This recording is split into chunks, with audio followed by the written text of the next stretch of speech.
bienvenue dans une vidéo très rapide de tuto de la rustine. Aujourd'hui on va changer la garniture de ma pompe Liverani Midex. J'ai trouvé ça sur un site qui vend ces garnitures là, ça coûte 38 € hors taxe, donc c'est plutôt pas trop cher, c'est chouette. Je l'ai reçu très rapidement en 24 heures. La garniture c'est deux rondelles en fait, une rondelle en céramique et une rondelle en graphite qui frottent l'une contre l'autre et qui font l'étanchéité entre la partie mobile de la pompe et la partie fixe, donc entre l'arbre moteur et puis le corps de pompe. Donc pour démonter la pompe c'est super facile, on a deux écrous, ici deux boulons à démonter.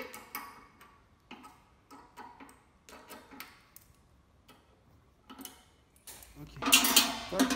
On a ici un premier joint torique qu'on peut inspecter, voir si tout se passe bien. Il n'est pas marqué, il n'est pas abîmé, tout va bien. S'il était marqué, on peut le changer. Les joints toriques, c'est du nitrile, donc ça se retrouve facilement chez n'importe quel fabricant de joints. On peut inspecter le rotor, il est fatigué, mon rotor de pompe. On voit qu'il est marqué, j'en ai commandé un, je ne l'ai pas reçu encore. Donc je vais encore me servir de celui-ci pendant quelques jours. Je voulais faire une vidéo où je changeais tout, mais malheureusement, ça ne suffit pas. Et la garniture, c'est cet élément qui est ici, qui est à l'intérieur là, avec un collier serre-clip qui tient la garniture et le rotor. Donc si comme moi, vous n'avez pas de pince à serre-clip, j'utilise une pince à bec. Je mets un bec dans chacun des trous, je me mets sur une surface stable et j'écarte. Donc une fois que le collier est enlevé, la pompe a été libérée. Ça c'est le joint torique du fond de corps. Vous avez une rondelle en inox ici. Et là, vous n'avez plus qu'à appuyer pour enlever le rotor. La garniture, c'est deux parties. Donc c'est celle-ci, il y a un joint sur une coupelle là. Et ici, vous avez la fameuse partie en graphite. Et ici en fond, la partie blanche et la partie en céramique. Voilà.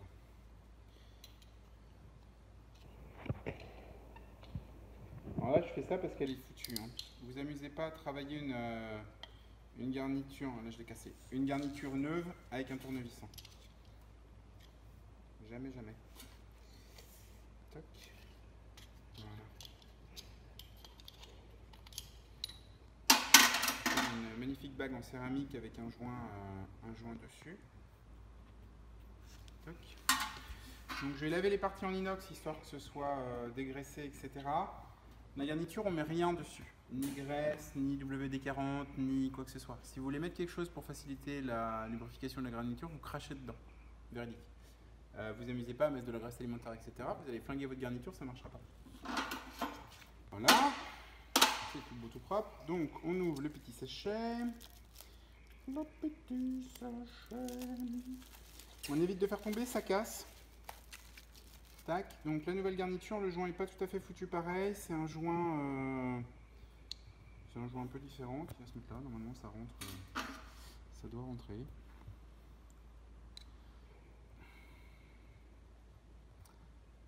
Ça rentre en force normale.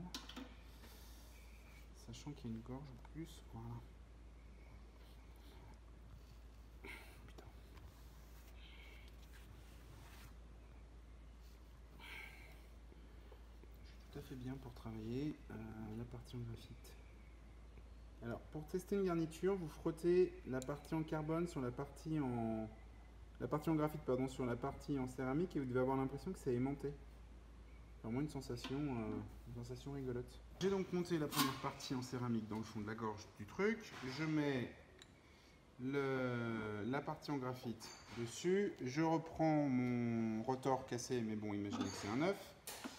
Je viens le mancher là. Le joint force un peu. Ici, c'est normal, c'est lui qui fait le joint entre l'arbre. Donc, vous avez la céramique qui est fixe et la graphite qui tourne. Donc, c'est bien une rotation l'un sur l'autre et c'est ça qui fait l'étanchéité, c'est tout. Toc, on remet la bague en inox. C'est là où on s'amuse parce qu'il faut réussir à l'enfoncer suffisamment pour remettre le collier serre-clip. Voilà. Le serre-clip. Donc l'astuce, comme tout à l'heure avec la pince, sachant que c'est un peu... faut vraiment que je m'achète une pince sur clip, quoi. On le place, on l'écarte et voilà. Alors, les ressorts sur les garnitures neuves, le ressort qui vient appuyer sur la coupelle qu'on voit ici, on devine en spirale au fond, qui vient permettre d'appuyer les deux parties de la garniture en contact assez fortement l'une sur l'autre. Parfois en sortie d'usine, ils sont montés pour être bloqués, pour que ce soit plus facile à assembler. Donc il faut le bouger un peu pour qu'il se débloque et pour bien qu'on ait l'effet ressort justement sur la nouvelle garniture pour que ça vienne bien plaquer et que ça vienne bien faire l'étanchéité. Voilà, clic, vous avez entendu? Je ne sais pas si vous avez entendu sur la vidéo. Voilà, là c'est bon. Ensuite, on replace notre joint torique ici, là dans sa petite gorge qui va bien. On remet l'arbre, le corps sur l'arbre. Alors, il faut trouver un endroit où ça rentre. Tac. On prend le cylindre de l'impulseur. Il faut tordre les pales pour pouvoir le rentrer. Alors là, avec un impulseur cassé, c'est hyper facile. Avec un impulseur neuf, c'est un peu de sport.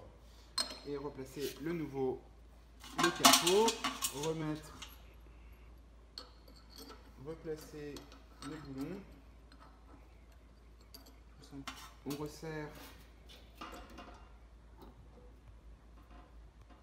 Tac, on serre. Alors pas comme une brute, ça ne sert absolument à rien d'y aller comme un malade, mais vraiment. Et voilà, normalement on est étanche. Merci d'avoir suivi cette petite vidéo. J'espère vous retrouver bientôt sur la page Facebook de La Rustine, sur la page YouTube de La Rustine. Un grand merci à Antonin qui a assuré le cadrage aujourd'hui. Bisous, ciao, à bientôt!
Tac, on serre. Alors pas comme une brute, ça ne sert absolument à rien d'y aller comme un malade, mais vraiment.